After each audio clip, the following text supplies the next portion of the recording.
Hello, જય જિનેન્દ્ર, જય શ્રી કૃષ્ણ બધાને. હું ચારુષા આપને મારા નવા બ્લોગમાં વેલકમ કરું છું. તો આજે અમે એક નવી જગ્યાએ આવી ગયા છીએ. તો આપણે પહેલાં એમના મેડમની સાથે વાત કરશું. આ એક થેરાપી સેન્ટર છે. તો ત્યાં ખાલી થેરાપી નહીં, એ સિવાય પણ ઘણું બધું જેને કહેવાય ને કે એન્ટરટેનમેન્ટ પણ થાય છે. તો એવું નથી કે થેરાપીમાં જે લોકો આવે એ થેરાપી લઈને જતા રહે. થેરાપીમાં પણ નો ડાઉટ એટલું સરસ રિઝલ્ટ મળે છે કે જ્યાં દુઃખ દર્દ પીડા બધી ગાયબ થઈ જાય છે. તો પહેલાં આપણે એમના મેડમ સાથે વાત કરશું ને પછી અહીંયા શું એક્ટિવિટી થાય છે એ પણ આપણે થોડું જાણીશું. કહેવાય છે ને કે ખુશ થવા માટે થઈને કોઈ મોટા રિસોર્ટમાં જવું કે આપણે જામનગર છોડીને બહારગામ જવું પડે એવું જરૂરી નથી. ખુશ થવા માટે એક નાનકડી, આ કેટલા મીટરની દુકાન હશે, નાની એવી દુકાન છે. એ દુકાનમાં પણ લોકો કેટલા ખુશીથી પોતાની પાર્ટી એન્જોય કરી શકે છે. મોટી મોટી ક્લબો તો બધી જગ્યાએ ચાલતી હોય, જેમાં 500, 600, હજારો મેમ્બર હોય છે. એ ક્લબના જ પ્રોગ્રામ થાય અને તમે એન્જોય કરો છો અને એન્ટરટેનમેન્ટ કરો છો અને પાર્ટિસિપેટ થાવ છો એવું જરૂરી નથી. અહીંયા પણ એટલા જ ખુશીથી લોકો પાર્ટ લે છે. તો આપણે એમના મેડમ સાથે વાત કરીએ અને આ વેલનેસ સેન્ટર વિશે આપણે થોડું જાણીએ. જય શ્રી કૃષ્ણ. મારું નામ કીર્તિ દુધરેડિયા છે અને હું વેલનેસ સેન્ટર છેલ્લા 1.5 વર્ષથી ચલાવું છું અને મારું જામનગરમાં છે. અને હું ઘણા લોકોને મેં એવા લોકોને રિઝલ્ટ આપ્યા છે અને મારું એડ્રેસ છે જામનગર રાજપાર્ક 0. અમે લોકો એવા ઘણા લોકોને 300 થી 400 લોકોને થેરાપી આપી છે ને એવા ઘણા સારા રિઝલ્ટ છે. તો આપણે એ લોકોનો આપણે અનુભવ શેર કરીશું. મારું નામ દીપ્તિ રૂપાપડા છે. હું છેલ્લા 10 વર્ષથી કમરની તકલીફમાં પીડાતી હતી અને હું રોજિંદા જીવનનું કોઈ કામ આસાનીથી નથી કરી શકતી. જેમ કે નીચે બેસવું, ઊભા થવું, વાંકું વળવું, એ બધું મારાથી થાતું જ નહોતું. હમણાં છેલ્લે મેં 1 મહિનો વેલનેસ સેન્ટર ફિઝિયોથેરાપીમાં મેં થેરાપી લીધી છે. તો એનાથી મને 100% રિઝલ્ટ મળ્યું છે અને એનાથી હું પહેલાંની જેમ પાછી ફ્રીથી રહી શકું છું. હાલવું, ચાલવું, ઉઠવું, બેસવું બધું આરામથી થાય છે અને મને 100% રિઝલ્ટ મળ્યું છે. અને આ થેરેપીમાં 1 મહિનો મેં કર્યું હતું કે પછી 5 મહિનાથી અમે થેરાપી નથી લીધી. હા, પણ મને હજી સુધી કમરમાં કોઈ તકલીફ થઈ નથી. સરસ સરસ. આપણે ભાવનાબેનને પૂછીએ, એ પણ અહીંયા ઘણો ટાઈમથી આ ટ્રીટમેન્ટ લેવા આવતા હતા. તો એમને શું રિઝલ્ટ મળ્યું છે? બોલો ભાવનાબેન. મારું નામ ભાવનાબેન પંડ્યા છે. હું ટમીની થેરાપી લેવા આવતી હતી. મારી ટમી વધારે હતી, વજન વધારે હતો. 3 મહિના લીધી પણ મને ઘણો ફાયદો થયો. 4 કિલો વજન ઘટ્યું. અરે વાહ, ખૂબ સરસ. આપણા માટે તો વજન ઘટે જ મહત્વનું છે. સરસ સરસ. મારું નામ ભાવિકા નિંબળ છે અને હું આ ઓલી લાઈફ થેરાપી સેન્ટરમાં છેલ્લા 1 મહિનાથી જોડાયેલી છું. મેં ગોઠણની થેરાપી અને પગની પેનની થેરાપી લેવડાવી હતી. 1 મહિનો મેં કન્ટિન્યુ રાખ્યું હતું અને મને એના સારા રિઝલ્ટ મળ્યા છે. પહેલાં હું ગોઠણ પલાઠી વાળીને બેસી પણ નહોતી શકતી, પણ આ થેરેપી લીધા પછી હું પલાઠી વાળીને બેસી પણ શકું છું અને મારે રસોડામાં ઊભું રહેવું હોય તો હું ઊભી પણ રહી શકું છું. કારણ કે મને એટલો પેનનો દુખાવો પહેલાં હતો, બટ આ થેરેપી લીધા પછી મને ઘણું બધું એમાં સેટિસ્ફેક્શન મળ્યું છે. આ થેરેપી સેન્ટરમાં ખાલી થેરેપી જ નથી કરાવતા, પણ મહિને એ લોકો એવા સરસ સરસ ગિફ્ટ્સ રાખે છે, ઇનામો રાખે છે, બધાને હાઉસી રમાડે છે, નાસ્તા પાણી કરાવે છે અને એટલી મજા કરાવે છે ને આપણે વાત જોતા હોય અમે લોકો કે ક્યારે પાછી થેરેપી સેન્ટરમાં મીટિંગ આવશે. અને કોમ્પિટિશન તો એવી સરસ સરસ રાખે છે ને, બહુ મજા આવી જાય છે કોમ્પિટિશન. એક પરિવાર જેવો માહોલ થઈ ગયો છે અહીંયા. એક્ઝેક્ટલી એમ થાય કે આપણે બધા ફ્રેન્ડ્સ ભેગા થઈએ, મળીએ. પછી એક અમારા થેરેપી સેન્ટરમાં એક ભાવનાબેન ગઢવી કરીને એક બેન છે, એ તો એટલા સરસ સત્સંગ ગાય છે ને, હું તેનાથી બહુ જ ઇમ્પ્રેસ છું. એટલે અમે છેલ્લે તો એમ કહીએ કે ચલો હવે ચાલો ભાવનાબેન તમારું ચાલુ કરો સત્સંગ. આપણે એમનો સત્સંગ લેવાનો છે એક વખત. આવી ગયા છો ભાવનાબેન? અરે વાહ, આજે અમને સંભળાવવાનું છે, બરાબર છે? સરસ. મારું નામ કાશ્મીરા નિંબળ છે અને મેં અહીંયા આ સેન્ટરમાં ટમીની થેરાપી લીધેલી છે, જે 3-4 મહિના લીધે છે અને મારી ટમી એટલું રિડ્યુસ થઈ ગયું છે કે બસ મજા આવી ગઈ છે મને એકદમ. અને હું પણ આગળ ટમી કરવાની કોશિશ કરું છું ઘરે પણ. અને આ ટમી રિડ્યુસ થયા પછી પાછું વધતું પણ નથી એ હું જોઈ શકું છું. જે ખુશી બંગલામાં પણ નથી મળી શકતી ને જે મંડપના અંદર નથી મળતી નવરાત્રીના ગ્રાઉન્ડમાં, એનાથી પણ ડબલ ખુશી આપણને અત્યારે અહીં ગરબામાં મળવાની છે. તો ચલો આપણે ગરબા એન્જોય કરીએ.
પડશે.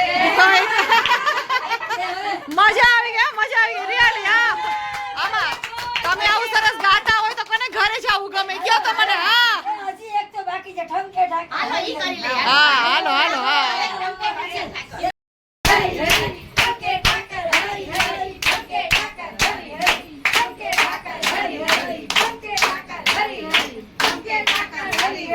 હરી હરી હરી હરી. બાકી છે પૂરો હજી બીજું બાકી છે એ ભાવનાબેન હાલો હાલો હાલો બાર અંધારું છે પણ હાયલું કે વાંધો નથી. હા આપણે આપણે આનંદ કી જય. આપને અમારો આ મિની વ્લોગ કેવો લાગ્યો એ આપ અમને કમેન્ટ કરી ચોક્કસ જણાવશો. Thank you very much.